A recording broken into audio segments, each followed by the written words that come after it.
welcome at the Kaboom Animation Festival 2021 and the series of talks. This time we're gonna meet directors of one of the features which we present at the festival. I have to say that this edition of Kaboom is exceptional because we present 16 feature animated films. And if you know that animated feature is like a holy grail for all the animation filmmakers, then I really I'm envy that you can spend your Easter watching all of these amazing feature films. To this conversation, I'm going to invite two directors who are the creators of the Old Man cartoon movie. Let me welcome Mikk and Oskar. Welcome in our studio. Hi. Hello. How are you today? I am very We're doing great. How are you? Yeah, pretty fine as well. Yeah, let me start maybe with the like a small description which we put in our catalog because your film is exceptional. This is like a I think you just have to watch it with the like a huge bowl of the popcorn, lots of beers, or maybe cartons of the milk. I don't know. It's your choice. But in our catalog, we describe your films like a batshit crazy road movie leaning on the epic weirdness of exploding cows and a potential dire nuclear disaster. So that's just the beginning, and we finish with the Lactopocalypse is coming. So that's, can you say something about your film? What is it about?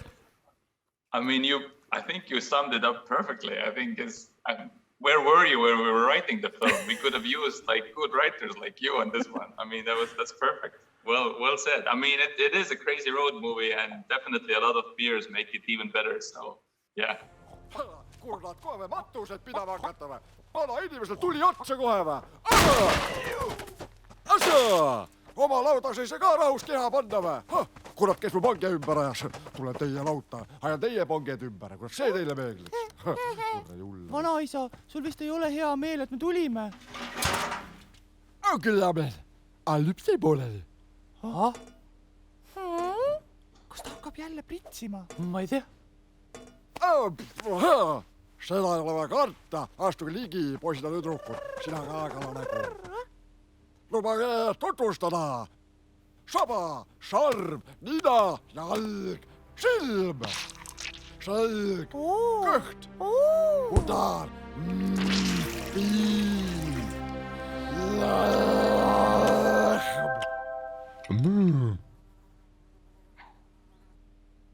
Tuus. So probably not everyone who watch our talk knows something or a lot about the Estonian animation. So can you say something if you feel like a part of the Estonian animation scene and this like big names like Priit Parn, Kaspar Janissis or Kintis with her Manivald, or you feel that you are an independent artist? We are independent in the sense that we are not under the Estonian Joonisfilm umbrella. They have this studio Joonisfilm where Priit Parn and Kaspar Janissis are working. But Estonia is such a small country and the community is so tight-knit that Priit Parn was actually my teacher in the university. And before me, Kaspar Janissis also was Priit Parn's student. So yeah, we all like collaborate very closely here. Yeah, I think I saw the thank you at the end of the movie devoted to Priit Parn. The only thing is, I'm not sure if that was a feature film or that was one of the episodes of your TV series, which your film is based on. So it was probably one of the short episodes because we started making this Old Man cartoon movie while we were studying in the Estonian Art Academy. So I guess it was one of the shorts that we made during our university time. And also Priit looks like vanamees. He's also like bald and has like these big eyes, and he's a strong man. Yeah, I would say that. Yeah, definitely. Yeah, I see some similarities, yes, in the figure of your main character. And so you developed the one episode when you were a student. And how did it go with the TV series? Because was it like this that you posted and it was explosion of popularity and then you followed? Yes. We just did it. The first episode we did in the university because we had this task that we had to create the puppet animation, and everybody was really like committing to it and doing it really seriously. And I remember me and Peter who we started making this with. we only had like 1 or 2 weeks to do it. So we had this joke of this old man, and then we just thought that, okay, let's make that. And so we made it, and Priit was really upset. Nobody really liked it. And we got a really bad grade in the university. And everybody was even a little bit upset that we didn't like take it very seriously. But then we put it in YouTube, and on the YouTube, it became a kind of like a meme. And then everybody started loving it. So even in the university, they like embraced it afterwards when it got like some more attention. Then it was like, yeah, it's one of our guys. So Right. that's how it began. Yeah, it's usually how it works, that the geniuses are recognized in their own countries later on. You know, first you have the success outside of your country, and then you're coming back, and then you are, you are like recognized in Estonia, for example. I'm super curious, because with this such a short time of production, how much of improvisation is in your process? So are you going through the whole production pipeline, at least with the shorts? You are writing the synopsis, treatment, then make a storyboard, animatic, or there are lots of improvisation out there? To be totally honest, it was more improvisational that we really wanted it to be, I guess, in a sense, because the time frame that we had to produce it in was so small. So we had to we did really long hours, and it was really fun, but it was also really crazy because we had to improvise a lot. Like before going into production with each of the shots, we had to okay, what is he going to say? And we had to improvise a lot of those lines on the spot. So next time, when we would make the next movie, we would definitely maybe ask for more time to make it.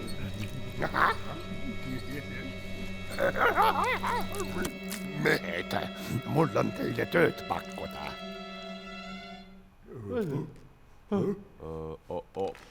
Okei, pole probleemi, teeme ära, mida vaja lõigata on. Võtame männimetsa ja kuuske lõikame ja lepavõsa võtame. Võime see muru ka ära niita või juuksed ära lõigata. Mida vaja lõigata on? Kas see lehma ka lõikab? Did you just describe the process of production of your shorts or your feature? No, the feature. No, the shorts those ones are really low pressure. We have the animatic, and we have months of preparation, etc. But with this movie, it was somehow other way around. I mean, this film was, I think, the biggest project any one of us had worked on also. So there was a big learning curve. And as we were creating the script still and maybe starting the storyboard, we knew that, okay, we have to go into production right now. So there were moments where we were sort of juggling, directing, editing, producing, writing, all at the same time. It was sort of like a layer cake of all those activities. And some days would literally start, me and Mikk would come in a little, an hour and a half earlier, and we would just say okay, today we have the tree scene with the tractor, having sex with the tree, what's gonna happen? And, Mikk would literally in the morning improvise some lines, and we would put them on the timeline, and 1 hour after that, we would give them to the animator, and they would start animating for a month based on those improvisations. Hopefully it gave the film a little bit of a looser feeling, but it also took 10 years from our life expectancy probably. But just to verify, it's we wrote the script for really, I think we wrote the script for maybe a year or something, from the development to the brainstorming, etc. And so it wasn't we were coming up with the script as we were going along, but it was more what are the actual beats and what's the voiceover gonna be. This was always really last minute. All right, and because now I see you describe a different part of the process, but a bit simultaneously. So how exactly division between two of you work on the set? It's actually, it came out, I think, pretty organically that I think we both did everything, with the exception of my background is not really in animation, and Mikk is a very good animator. And so he animated several of the shots. So he also animated. And of course, Mikk is the voice of the old man and Priidik. So he does also at least 60% of the voices maybe more.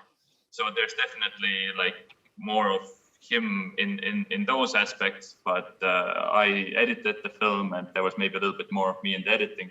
So there were some places where there was a little bit of separation, but otherwise I think we did everything just together in a weird way. I don't know. It was a bromance. It was a true 2-year-long bromance. Okay, Yeah. beautiful result then. You made a beautiful child then at the end. Very nice. Yeah, and Mikk, because I know you had experience as an actor. So did you use some kind of the skills? Because I know you, I think you, at least that's the thing which I found, that you played in one film. Then did you use your skills by playing with the puppets? I think it's a little bit of stretch to call me an actor because I have never like studied acting, and it was just like one movie that I was lucky to be in. But of course, like when we are like brainstorming the script, this old man character is like very close to my heart. So I think, then I also like act out all his like how he should walk and talk and etc. So in that sense, I did like act as the old man. No niin, vaatame lehmake, kaugele sa kepsutad, kui sul on kandu. Vanaisa! Te ei kuulnud, mis ma ütlesin või? Te peate olema laudast põssaval või? Vanaisa, las me tuleme kaasa. Because the story, I would say it's pretty conventional for the, I would say, film class B, and this a bit gore, horror, I don't know, everything all together, mash pot film. But then I think you are playing amazing with the tempo in this film. Did you make any kind of check with the audience how some scenes work, and did you check with your friends if some parts are working exactly how you meant it? We did. We actually had. This is maybe something, if we would have had more time, we would have done more extensively, but we had a few test screenings. And I think there was one particular test screening which was sort of friends and family type of screening, when the film was maybe 80% ready or something like this. And a lot of the effects were not in there, and a lot of the scenes were still not ready. And we played it to an audience, and then that was sort of the make it or break it moment where we thought like, okay, is it gonna land or not? And I think we got a pretty positive response from there, and we sort of got the, to answer your question, we got the confirmation that yes, indeed, it kind of works and is understandable, even though it's very fast and everyone talks like you can barely understand what everyone's saying, but everyone understood enough, and then we knew that we had the confirmation that we're doing a good thing. Astu kõrvale, poiss. Oota, kuidas sa ütlesidki, Priidik? Hea, siis vistiga midagi juhtuks, on ju, Priidik? Juba siis olid klahvitsud kollased, kui Armstrongil katkeb ja käbe. Juba siis näisid üdinid ülpinud, ega meie siin sõttunud pähe. And do you think that this film will work a bit differently with, let's say, countries with the post-Soviet history, and with the country which without this past? Because there's some kind of a post-Soviet nostalgia, I would say, of course, because this cottage village and this people living there, but also I think clashed with these groups of nature protectors and air fighters and hipsters. So did you, by presenting these two groups, this, let's say, post-Soviet reality and 21st century symbols, I would say, that was your purpose, to maybe clash these two universes? I don't think it was really conscious from our side to make it post-Soviet versus modern times.